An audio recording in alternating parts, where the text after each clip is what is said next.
Здравейте! Днес искам да поговоря малко за дизайна и по-точно дизайна като стратегия, която се вижда. За мен дизайна има три измерения. Като първото е, че дизайнът винаги започва с бизнеса. И да превърнеш визията на компания в пространство, то всяко ново офис пространство има своя причина да съществува. Дали то е растеж, дали е промяна с желанието за по-добра култура. Преди да нарисуваме или да започнем да проектираме каквото и да било, ние трябва първо да се научим да слушаме, да изучаваме целите на бизнеса, да създаваме пространства, които подкрепят тези цели. И когато пространството отразява посоката на компанията, всичко започва да работи доста по-добре. Комуникацията, фокуса, дори гордостта на екипа. И дизайнът се превръща в инструмент за напредък, а не в просто украса. Дизайнът кара недвижимите имоти да работят по-умно. Интелигентното планиране е да превърнеш разхода в стойност.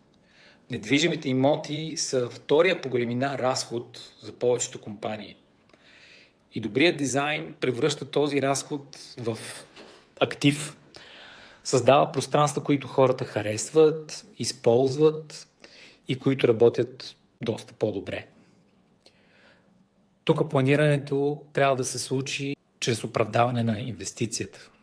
Като оптимизираме плътността, подобряваме близостта между екипите и създаваме зони, които хората реално искат да използват.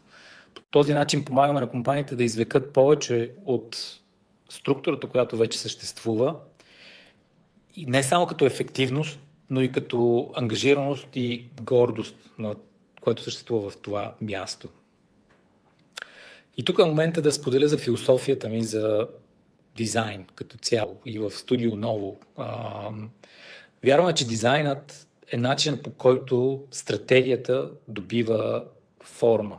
Той е мостът между бизнес амбицията на екипа, културата на пространството и къде двете оживяват.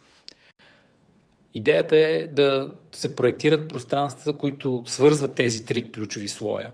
Бизнес прозрение, да разберем защо промяната е нужна и как изглежда успеха.